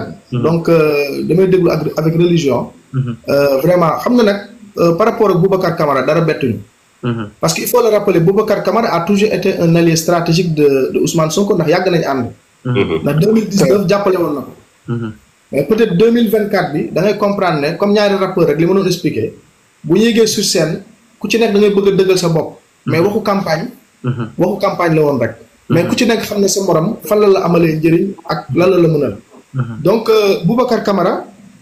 par rapport ak CVM. moom dafa am un maîtrise en droit public. am un DEA en droit public. am doctorat en droit. jàngee ko France nekk un expert maritime. am benn brevet d'inspecteur de douane nekk ci major de sa promotion. jóge foofu am benn certificat d'aptitude à la profession d'avocat. léegi loolu yëpp ak expérience bi mu am douane de 2000 à 2004 moo nekkoon directeur douane daanaka révolution ak performance douane yu gën a ngand presque moom bokk na ci ñu ko propulsé. mu jóge foofu aussi nekk tamit le PCA de la Sococim. tey ak expérience bi mu am yëpp aussi nekk na en 2021 directeur adjoint de la douane au Bénin. donc ak expérience boobu yëpp tey mu nekk un allié yàgg ànd ak Ousmane Sonko depuis fort longtemps. Ousmane Sonko ñëw jël teg ko ci poste secrétaire général du gouvernement. daanaka mooy mbëkk néeg bi. bu ñu ne secrétaire général daanaka dafa nekk benn poste boo xam ne ki fay toog il faut que mu am des aptitudes en droit. mais en même temps maîtriser économie. am expérience. donc tey jii nii poste secrétaire général boobu noonu. loolu la Famara di wax naan. the right man at the right place. l'homme qu'il faut à la place qu'il faut. parce que tey jii boo jëlee le secrétaire général te naa leen xamal dara première foo leen di njëkk a jugé Boubacar Camara. mooy conseil des ministres yi war a ñëw prochainement ndax moo koy doxal moo koy coordonné. parce que secrétaire général mooy doxal conseil des ministres bi. donc tey jii prochainement attendons-nous à ce que ñu gis conseil des ministres yi qualité écriture bi évolution ay changement yoo xam ne du ci ñàkk parce que bu ci indee expérience am day am benn point positif ci conseil des ministres am mais aussi le secrétaire général mun naa ne c'est le chef d'orchestre moom mooy croix de distribution bi moom mooy le lien entre le premier ministre ak administration centrale bi mais aussi tamit rapport yi nga xam ne premier ministre moo koy am ak président de la république ça c'est le secrétaire général moo koy coordonner mais en même temps nekk le coordinateur de l'action gouvernementale loolu yëpp moom moo koy gérer moom mooy superviser aussi l'élaboration et la révision yi nga xam ne suivi texte réglementaire bi donc tey jii Boubacar Camara parcours bi mu am ci droit bi dafay ñëw nekk benn yokkute ci lii nga xam ne poste bi ñu ko jox moom maîtriser na ko mais en même temps aussi tamit comme li may wax rek c'est une personne expérimentée c'est une personne qui est ouverte d'esprit mais en même temps aussi Ousmane Sonko wóolu na ko ba teg ko fa kon boog duñ def lu dul ñaanal ko féliciter ko aussi tamit Al Amin Lo parachuté nañ ko yóbbu nañ ko muy superviser Sénégal 2050 bi donc ça c'est des nominations stratégiques yoo xam ni macha allah dafa nar a am ay impact immédiat ci liggéey bi nga xam ne nguur gi moo koy def. d'accord mais Victor. waaw mais gis nga li grand Jibril wax. dafa gis nga Boubacar Camara sénégalais yëpp mën nañ ci wax boo seetloo mooy seule nomination boo xam si ni tey maanaam unanimité dafa am fépp. te maanaam ku mu bettul ku mu bett moom mooy ku dul suivre actualité bi nit ñi dañuy fàtte ni en réalité Boubacar Camara allié wu Ousmane Sonko la depuis 2019 comme ni ko sëñ Jibril wax. donc projet bii nii ñuy wax daf ci am convergence de vue ak moom lan mooy programme de développement économique et social moom mooy vision moom ci boppam moom Boubacar Camara. Jibril may yokk ci CV wu grand bi tamit IGE la inspecteur général d'État la te bi mu defee concours moo nekkoon major bi. te grand bi avocat la xamuñu bari xamuñ ko grand bi avocat la tamit de. ministre la. voilà léegi grand bi maanaam dafa am xam-xam. ba pare xam administration sénégalaise. boo seetloo ñu bari ñu ngi naan wéy Karim Wade xam nga Karim Wade nag mën nga ko yàq moo yu nekk waaye mënul liggéey moom. musu ko def gis nga Karim Wade dafa xaw a bokk ak vision ak ni président Sonko président Diomaye di liggéey mooy Karim Wade moom ku amul xam-xam du seq ak yow dara. gis nga li tax mu mën a réussir bi mu yor super ministère am yooyu noonu il avait le grand Boubacar Camara comme secrétaire général du ministère am moo tax mu mën ko réussir du leneen. léegi nag fan ngay xamee ni suñu ñaar ñii ñuy jiñ ñàkk expérience ak ñàkk xam état fan ngay xamee ni ils sont dangereux ci ni ñuy gérer état. mooy xoolal changement tactique bi ñu def. le grand nu mu tudd doyen Al Amin Lo. waaw dafa newoon ci processus naka lañ doon fexe ba solal mbubbu état projet bi nga xam si ni moom la président Diomaye présenté woon maanaam ñu jóge du projet mu nekk la vision 2050 kon xam nga ni kooku moom kenn du ko ci nettaliwaat dara. le président Boubacar Camara nekk un fin connaisseur de l'administration pour y avoir travaillé xam ñi dëng ñi jub li dëng ak li jubul xam ruwaage beneen bi moom mooy mu xam bu baax moom tamit projet boobu boo xam si ni moom moo jur la vision 2050 ñu andi Boubacar Camara ci gouvernement bi ndax gouvernement bi comme ni ko Jibril waxee Boubacar moom mooy tampon bi diggante gouvernement bi ministère yi ak administration yi c'est pour accélérer le processus à l'intérieur ba pare andi sa touche personnelle ak son expérience parce que liggéey na ci beneen gouvernement xam na lu baax lan moo tax ñu gañe ko xam na aussi lan mooy li nga xam si ni doxul woon naka lañ koy élaguer léegi ñu jëlal Amin Lo ni ko yow demal nga piloter la mise en œuvre ci plan Sénégal plan bi nga xam si def nañ ko mooy la vision 2050 xam nga loolu lan lay jur Al Amin Lo nekk na fi ba xam processus bi ñan mooy acteurs yi moom ñan la war a waxal pour processus bi daal di dox ñu andi Boubacar Camara un homme respecté pour sa compétence pour sa loyauté et sa constance ci combat bu mel noonu mais je pense que tandem la buy dox non seulement dina alléger pour président bi yenn dossiers yu mu war a traité parce que président dégg naa ni moom kuy sonn la ci dossier yëpp la xam ne ci liggéey mais président Sonko aussi ku mel ni président Boubacar Camara dina ko jàppale lu bari ci liggéey bi ndax dina ko mën a yeddeeku ci moom pour mën a moom gën a concentré wu ci yenn dossiers yu sensible yi lépp nag nekk ci njariñu Sénégal ak sénégalais yi d'accord man nag dama benn message de démb dama def benn vidéo ci ay affaire u arnaque yu graaw yu am Touba ci ci xam naa def naa seetaan ngeen ko dem ci lu demee nii gars yi dañ ni BP dafa am maanaam bénéfice u essence beeg yooyu daf koy séddoog nit ñi quoi Touba nit ñi di ñëw depuis daawa gars yi dugal xaalis ci benn plateforme boo dugalee 5000 am li ñuy arnaqué nit ñi depuis ma def ci vidéo démb léegi lañ ma envoyé message ni ma ki jiite BP finalement mujj nañ ko jàpp démb lañ tëj seen bureau yëpp daw mais bu ñu nañ ko jàpp léegi nii léegi laa jot message bi donc moo wax ni TikTok doole bi mu am rek ak message yu am donc ñuy gërëm police te dañ ci bon ñu ngi ci doon waaj mais daal ñu Sénégalais ñu def attention xam ne xaalis du amin bi yombut nit ñi da ngay liggéey mais toog rek dugalal lii am lii boo dugalee am lii te buñu nee ni rek dem defi ko Touba di nax nit ñi dafa bëri façon yooyu dafa bëri mooy ay kiwi net ak yu demee arnaque yi dafa bëri tellement defaral boo dugalee système Ponzi bi arnaque système Ponzi. c'est ça yooyu noonu dafa bëri pyramide Ponzi. vraiment dafa ëpp léegi lañ ma envoyé message bi moom finalement waa ji jiitoon BP bi foofu di enquêté gars yi arrêté nañ ko donc ci sant yàlla. genre Omar Sidi la quoi genre Omar Sidi mi yan woon ab jigéen ñoo def ko bàjjenu Jomaay. genre boobu la genre boobu la non day waar boobu nit ñi nag nax leen yomb ba nga xamante ni xaalis bu yomb amul. xaalis bu yomb amul. bari na fi de. dëgg yàlla. mais gars yi kii campagne agricole bi ñëw ñu ñëw ci kii bi vraiment gis nañu li état bi def ci engrais bi. gis nañu aussi plus de 130 milliards yoo xamante ni génne nañ ko pour campagne bi.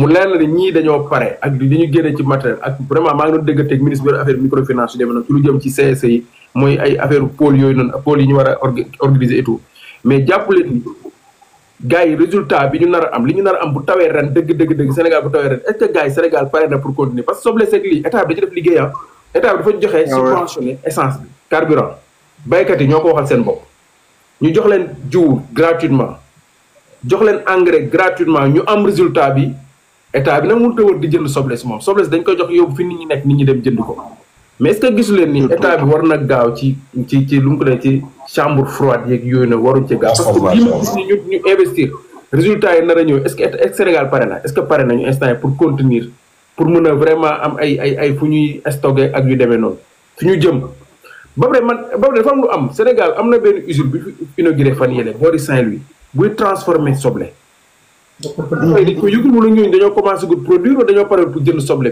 bi comprendre ma quoi xam nag gars yi il faut ñu def ci enquête aussi mais li ñu investir nii 130 milliards jëm ci agriculture ak engrais bi d' abord ak est ce que Sénégal pare na pour contenir parce que ci autosuffisance lañ jëm mais est ce que ñun pare nañu pour dem autosuffisance d'ici 2 ans 3 ans est ce que pare nañu.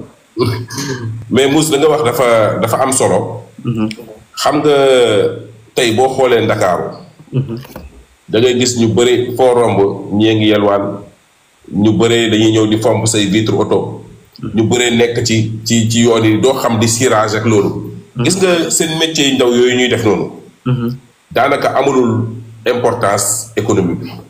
te ñooñu xam nga fu ñu jógee. tool yi lañ bàyyi ci àll yi. ñëw Ndakaaru fii di fi fomp ay auto ak yooyu. tey président Diomaye ak premier ministre Ousmane Sonko lu ñuy def nii. dañoo bëgg a retourner les Sénégalais à la terre. parce que agriculture mooy suñu principale activité économique. il faut que ñu delluwaat ci mbay mi te bu ñu bëggee dellu population bi ci mbay bi il faut que ñu encourager leen parce que dañoo dem ba nga xam ne la terre ne nourrit plus son homme. nit da doon bay du ci am dara. pauvreté bi dañ ko doon dégg surtout ci monde rural bi. ñoom la gars yi gënoon yàpp di leen jox ay bourses familiales ak di leen saboter lu ne ñu dugg ci. tey te alors que boo demee ci dëkk yu baax yi dëkk yu développé yi baykat bi moom mooy yor koom bi. mooy yor économie bi. milliardaires yi foofu lañ leen di compter daanaka mais malheureusement fii Sénégal. baykat bi moom moo gën a suufee moom moo gën a pauvre moom la gars yi gën a ñàkk faale ñàkk fulal. moo tax nag. président Diomaye ak premier ministre Ousmane Sonko initiative bu ñu def nii. bu yàggee tuuti dootoo gisati kenn fii Ndakaaru. booy di traîner fii ci mbedd bi ñan ñi dem ba nekk ay bandits ak ay agresseurs ak yooyu ñoom ñëpp dinañu retourner. dem bay te création d' emploi bu muy créé ak emploi yi muy créé dana bari. parce que engrais bi ak yooyu yëpp bu ñu ko subventionné. dana tax agriculture bi gis boppam. di muy liggéey. secteur primaire bi dana dox mais aussi secteur secondaire bi yaa ngi koy wax léegi. transformation bi. dana ñëw mooy day ñëwaale parce que du ñu nangu ñuy produire même bu dee dañuy am autosuffisance ak sécurité. duñ nangu muy produire muy yàqu. danañ ko wutal pexe booy lan transformer ko secteur primaire bi secondaire bi dana dox mais aussi secteur tertiaire bi commercialisation beeg service yooyu yëpp dana dox. donc ñoom fi mu nekk nii seen plan bi la ñuy dérouler te dañ ci ñaax sénégalais yi ndànk-ndànk c'est-à-dire que sénégalais yi doo leen wax du ne warul nekk slogan retourner à la terre déedéet da nga war a mettre les conditions pour que sénégalais yi retourner à la terre. parce que warutul nekk slogan boo xam ne da koy wax. li Famara wax daf ci am solo en réalité xam nga comme li nga wax nii xam naa ni Djibril liggéey boobu tamit il faut ñu def ko sur le terrain ñu dem seeti usine boobu nekk Saint-Louis. comme ñun ñu ngi fi ak Famara ñu dem xool leen waaw ñu dem xool leen sur place ñoom nan lañ leen mën a xam communication dafa am solo daal. fexe ba ñoom parce que je pense que information moo jàllul ci producteurs yi parce que tey gis naa kenn ndeysaan mu exposé ay soble yu rafet. parce que li tax loolu tamit mën a am en réalité yàlla moo barkeelal suñu nguur gi ñu ñaan suñu borom mu barkeelal ko. je pense que Fama rek dina ko confirmer gis nga muus gars yi dañoo bay l'équivalent ci 3 mois yi ci première campagne bi nii. liñ doon consommé dëgg daanaka ci am. loolu problème bi daanaka dañoo yegg ci autosuffisance. te loolu li tax mu am politique gu état la xam nga lan la état bi def muus man dafa am benn entreprise bu mooy conseiller bu ci nekk état dafa teel a subventionné ñi nga xam si ni ñoom ñooy ñi importer semence yi ba pare exiger leen mu am cahier de charge bu fixe ñu dem wuti ay semence de qualité yi nga xam si ni moom moo nekk Europe bu daan nga fi dégg ñu naan woy soble mbay mi dafa bari ndox ren ndax dégg nga benn jigéen wax ko parce que dañoo andi la bonne semence ñu andi ko fii ñu fexe ba ñu teel cee jot bu subventionné ko ba pare ñu subventionné engrais bi ba pare yàlla daal di créer ay conditions climatiques yu war a tax mu dox li ma doon wax sànq rek tout le temps moom mooy suñu producteurs yi ak suñu baykat yi ñoom it dañoo déggul daaj ñoom ñëppay defandoo la même chose waaw gars yi olof sax da koy wax dañ naan xel bu doon jaay lamb parce que ñëpp am xel c'est que dañu war a am ay culture de spécialisation fii soble gën a nangu ñu bàyyi leen ñu bàyyi soble fii pomme de terre gën a nangu ñoom ñu ko fay bay fii carotte gën a nangu ñu di ko fa def ba pare ci diggante chaîne bi ñu créé ay unité de conservation moom mooy chambre froide yi te loolu tamit fii ngay xamee ni ñun tamit suñu opérateur économique yi dégguñu daaj pourtant Mabouba Mouss si ne naag man seetaan naa ko mooy bi président di dem Turquie mu ànd ak les investisseurs turcs pour mu def ay joint venture ak ñoom pour ñu créer ay conditions yi ñuy àndee ñoom seen expérience ci wàllu chambre froide fii ba pare signé leen ay engagement wu état du Sénégal te besoin baa ngi fi parce que économie ñaar dong la offre la ak demande bi mi ngi fi ñaata nit ñoo produire buñ ko conservé wul day yàqu mais kon les conditions sont réunies état boo ñëwee bu la garantiré dina la créer conditions yooyu jote ci suuf si te du doon luy jafe ci yow léegi yow da ngay andi technologie bi ñëw installé affaire yi te soxlaawul sax nga di ko tabax mën na doon ay préfabriqué yoo xam si ni boo ñëwee mën nga conserver affaire yi ba am prix bu baax nga mën ko jaay nga xam si ni loo produire woon pour 3 mois soxlaatul sax yow ngay sonn mën nga duggaat ci beneen spéculation le temps que prix bi stabilisé parce que état dafa interdire benn exportation wu daara yi muy pomme de terre muy soble amul benn tonne bu jëlee extérieur ñëw ci Sénégal donc beneen bi moom mooy besoin parce que ñoom yaakaar naa ni bu ñu yëgoon ni soble bii nii mais poudre soble bi mais bu yooyu ñuy defar yëpp ci lay dugg te ñoom bu fekkee mënuñu ko jaay sur le marché mais ñu connecté leen ak usine boobu nga xam si ni spécialité am loolu dong la jënd pomme de terre bi séché ko def ko poudre di ko def je pense que loolu bu Djibril boo demee sur le terrain loolu di ñu ci mën a jàppale bu baax quoi vraiment ñooy ànd dem kañ man léegi fu may dem ñooy ànd waaw foofu ngeen dem fa Djibril usine boobu moom il faut ngeen dem mais bu dee da ngeen fa def vidéo après connecté leen ak yenn commerçant parce que ñoom dañ koy jaay sous région te bokk def naa mooy deuxième usine bi gën a mag ci Afrique bii ñu def nii bi gën a mag poudre la koy def da koy jaay sous région partout donc lu ngay def ci soble mën na koo jënd soble waru ko dëkk bi waay ba pare Sénégal tamit jaay maa ngi invité gars yi lire livre yi quoi am na ñaari livre yoo xam ne sénégalais bind nañ ko ci premier bi mu ngi tudd l'agriculture sénégalaise de 1960 à 2000 beneen bi moo ngi nekk l'agriculture sénégalaise de 2000 à 2022 ñaari livre yi moom boo ko liree di nga gis ñaata milliards lañ caxatee ci suñu campagne agricole yi de 1900 nasaraan sax ba jamono jii nii. xam nga le président Bassirou Diomaye Faye bi mu ñëwee ñoom dañoo indi teg doctrine xam nga dafa am théorie ak doctrine. ñoom dañoo ñëw ne la doctrine de souveraineté alimentaire. ñu ne kat souveraineté alimentaire dafa nekk un pilier essentiel pour Sénégal ndax ñun booy xool. ñaanuma ko yàlla. guerre mondiale bu amoon port tëj. Sénégal musiba mooy am. parce que ñun lu ñuy dundee daanaka à 80%. port bii lay jógee loo tax sànq sëñ Moustapha li wax dëgg la nee na ku ne port doxul da ngaa xamut. mais ñun ñii ñëpp ñun ñett ñii laa la wax. lu ñu sol ci kaw ba ci suuf ak ñi di commentaire ñëpp lépp port la jógee. waaw port la jógee de. veste yeeg chemise yeeg maillot yeeg montre yeeg lépp port lay jógee. est-ce que xam nga par exemple ceeb bi li ñuy importé en 2024 ñoo ngi importé lu toll plus de 376 milliards de francs CFA en riz. te xaalis boobu bu ñu ko investiraatoon Sénégal. mais boobaa kenn du waxati ay problème mu lekk ak naan. moo tax nguur gi bi ñu gars yi yegsi en 2024 dañoo jël xool gars yi xool ne attends li ñu war a investir mooy mbéy mi parce que il faut savoir que l'agriculture représente plus de 17% de notre PIB. Et emploie plus de 22% des Sénégalais.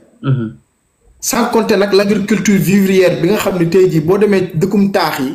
daanaka béy dundee bi mooy tax nit yi di mën a téye ba ay mois de mai mois de juin. tey jii nguur gi en 2024 malgré dafay soog a yegsi. ñëw investir lu toll ci 120 milliards. par rapport ak 20 milliards de plus par rapport ak 2023. ñëw teg benn doctrine mooy digitalisation mooy mobiliser les forces de défense et de sécurité man demoon naa ci SECO demoon naa ba ci Tivaouane defoon fa benn enquête ci affaire campagne agricole bu daaw bi. mais bi ma ñëwee ci SECO bi. mais ma gis force de l'ordre yi ak sécurité yi ni ñuy disposer engrais yeeg semences yeeg yooyu. ba pare nag population locale bi chef de quartier bi ñëw toog. coopérative yi ñëw toog ni ñu koy séddalee. mais man maa ngi interview ba léegi ñoom ñëpp a ko apprécié woon. mais pour preuve tey jii boo demee ANSD. notre production en céréales a augmenté de plus de 1 million de tonnes. parce que avant ñoo ngi woon ci 3 millions et quelques tonnes de céréales ren dem nañ ba 4 millions en production de céréales. mais malheureusement comme li may wax rek loolu du lu ñuy waxtaanee ci télé yi. c'est des chiffres qui sont là c'est factuel moo ngi ci site ANSD. léegi nga ñëw ren nga ñëw ñu ne la dañuy produiraat dañuy investir à 130 milliards kon jóge nañ ci 120 milliards daaw. léegi ñëwaat ci 130 milliards donc une augmentation de plus de 10%. ba pare ñu ne jeexut ñu jël des séries de mesures yoo xam ne jël nañ ko en conseil interministériel bi nga xam ne moo am la dernière fois avec le président avec le premier ministre Ousmane Sonko. ci mesures yi ñu ne waa ci la bokk ci loolu ci mesure la bokk dañ ne il faut soutenir les producteurs. ci 130 milliards yi dañ ko investir pour d'abord soutenir les producteurs ba pare def un règlement rapide des arriérés parce que avant gars yi dañ la doon amel mais campagne daawaati géej ñett atu campagne de régime Macky Sall da ko doon amel chef opérateur économique yi nekk ci mbéy. mais régime bi ñëw commencé éponger dettes yi. ba pare nag mobiliser lu toll ci 130 milliards.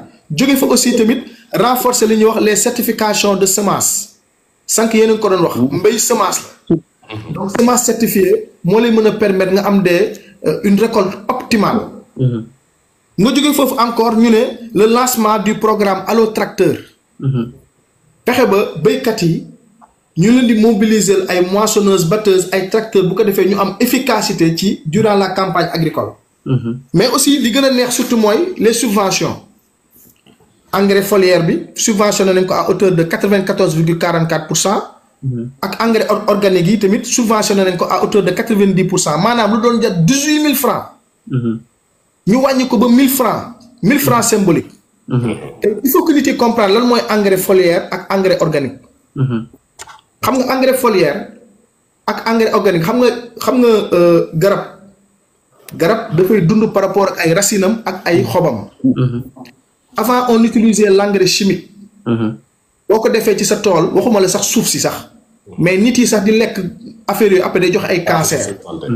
voilà maintenant on parle d'engrais organique suñu engrais organique nag mooy par exemple ñi di def élevage xam nañ ko mooy neefere ginaar yi te suñu maam yi doon ko owee tos.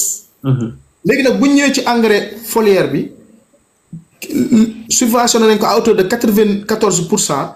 maanaam mooy lan engrais foliaire mooy engrais boo xam ni dafa am rapidité ci feuilles yi lay jàpp directement daal di soqali garab bi en 2 jours 3 jours garab bi taxawaat dëgër mën a am productivité. boobu subventionné nañ ko à hauteur de 94% presque moo ëpp ci subvention yi. parce que dafa nekk engrais boo xam ni dafa gaaw day gaaw a dundal garab te garab yi bu ñu demee ba loof ndox bi manqué engrais foliaire boobu noonu day ñëw am benn efficacité ci xob yi directement. ba pare ñu ñëw indi l'engrais organique ñu ñëw subventionné ko à hauteur de 90%. engrais organique yooyu nag mooy toosu ginaar yeeg yooyu noonu yi nga xam ne moom lay def en sous forme de granulé. sotti ko ci suuf si mu dugg ci reen yi. donc kon boobu même subvention yi sax c'est orienté. donc ça veut dire que l'État veut une agriculture durable. ci subvention yi doo ci gis engrais chimique non. mais dafa subventionné parce que dafay valoriser une agriculture bi nga xam ne moom la l'agriculture durable. maintenant yéen a ngi ko doon wax sànq béy dafa am jaay dafa am. maanaam mun nga béy lu rafet ne gàññ mais boo ko mënta jaay. la ngay béy presque dina amal njëriñ xanaa nga dundee ko te loolu moo dal ñu bëri ci béykat yi. parce que comme li ñu koy wax rek sànq ñoom dañuy ñëw di béy di topp ay logique yoo xam ne diw béy na. te yow da ngay ñëw béy après nga ñëw ci marché bi c'est l'offre et la demande quand l'offre est supérieure à la demande. ou la demande est supérieure à l'offre les prix évoluent. donc képp kuy béy état bi teg na ay structures de stockage ak ay chambres froides yoo xam ne tasaaroo nañ Sénégal. mais maintenant comme li may wax tout le temps te loolu tax sax ñu gën a taxawal initiative bi xam nga y a une différence entre la communication institutionnelle. on est dans un pays boo xam ni 75% de la population ay jeunes lañu. plus de 90% de la population active amuñu diplôme. maanaam mécanicien la mais amoo diplôme mécanicien. nit yi ñu ci gën a bëri jànguñu. donc tey jii par exemple bu fekkee da nga war a communiquer war a wax ak béykat yi. di utiliser le mot di wax en français. wala di privilégier ay infographie di ko dugal ci internet bi wala di ko dugal ci journaux yi. jàppal ni loolu béykat yi duñ ci jot ñu ci gën a bëri xamuñu li ngay wax. pour que information bi di jàll il faut que d'ailleurs sax ci campagne agricole bii di ñëw on a mobilisé plus de 1000 jeunes volontaires. fépp ci Sénégal ñoom ñooy tasaaroo ci dëkk bi fas yéene nag collecter ay données. mën a am ay données statistiques en temps réel presque pour mën a apprécier les statistiques de la campagne agricole. donc kon boobu dafa am solo même dans la communication étatique institutionnelle. ñu daal di améliorer waat la communication parce que affaire bi il faut que ñu xool ñu tendre vers une nouvelle forme de communication moins institutionnelle. et beaucoup plus appropriée avec les populations. te loolu nag daf cee bokk di làkk olof di dem ba ci dëkk yi di wax ak ñoom di daj ak ñoom loolu la ci am solo. donc kon boobu campagne agricole bii nii man je pense que succès la. réussite la te di ñaan nag li ci des rek mooy nawet bi jaar yoon parce que nag la souveraineté alimentaire dafa bokk ci programme Sénégal 2050. parce que nag vraiment le ministre moo ngi ci def ay jéego yu am solo président ak premier ministre aussi tamit ñoo ngi ci def ay jéego yu am solo donc kon boog loolu noonu lu ñuy dooleel la. lu ñuy félicité la ndax réew dëgg-dëgg warta jéegaani li muy dundee. te nag yéen a ngi wax naan production bu bëri bi mais Sénégal am na marché yu mag xanaa xamoo leen ni. le port de Dakar son premier client c'est le Mali. Sénégal day exporter Mali Sénégal je pense que 22% des exportations au Sénégal Mali la jëm. oui 35%. tey jii boo xoolee. voilà tey jii boo xoolee sunu soble bi. excédent yi am nii tey jii Mali marché la. Burkina Faso marché la. surtout Burkina. Guinée marché la donte ñoom ñoo ngi taw chaque jour mais peut-être maîtriser wuñu seen souveraineté alimentaire bu baax. donc kon boog tey jii agriculture bi ñun amuñu problème mu marché. maintenant nag la ngay béy da nga ko war a am client bi fi mu dëkk par exemple bu fekkee yow da ngay béy soble nekk dans la zone des Niayes da nga war a xam ni say clients ñoo ngi nekk Kaolack. mais bu fekkee ñëpp dañuy bëgg a tàncaloo ñëw Dakar bëgg a jaay. mais loolu da ngay lakkale. ça marche pas. il faudrait que ñu xam ne am na yeneen marché yoo xam ne ñoo ngi fi. comme ni tey jii boo nekkee dans la zone des Niayes mooy nga lu dalee Dakar yéeg ba côté Waalo bi noonu. mais tey jii Tambacounda soble lambu fa. tey jii boo demee Kédougou soxla nañ soble boo demee Kolda wala nga dugg Kaolack wala Fatick soxla nañ soble kon boog tey jii booy béy aussi il faut avoir des moyens logistiques. tey jii c'est pas que yow da nga am benn 5 hectares bu taxaw rek da ngay béy 5 hectares yi yëpp te yow amoo oto bu koy yóbbu. amoo chambre froide amoo dara ci stockage. loolu c'est un problème à régler. kon boobu booy béy da ngay béy loo antan ak loo mën a jaay. voilà donc deuxièmement aussi c'est très important la commercialisation xam nga muus lu tax ma ci sori nii. man dama dugg ci mbéy mi depuis 2016. bi may soog a dugg ci mbéy bi dama amoon benn verger bu ma loué woon bu toll ci 6 hectares. may soog a yegg si gars yi ne may dégg ñu ne basante bi dox na basante. ma dem uti basante Kalanda F1 bi. ma dem jëndee ko Tropica seen semence yi xoolal ñëw jëmbat tool bi ba mu fees ak basante jàmbaar. xoolal mais xoolal 3 mois après basante bi baa ngi rafet mais gis nga bi ma wàccee marché Thiaroye yi. dama doon jooy. man bi may dugg ci 3 mois avant may saxal xoolal avant may jëmbat noonu. 3 mois avant xoolal kilo basante bi danaan dem ba 350 400. mais bi ma atterrir marché Thiaroye fekk fa lu ñuy wax ay courtier. des fois da ngay fekk waa ji ñëw toog lem ay tànkam taxaw fële saako yi di ko di yegsi. moom mooy déterminer le prix xoolal bi mu yegsee. yor ëpp kaay. xam nga kilo bi ñaata laa ko daayee. kilo bi fukk ak juróom.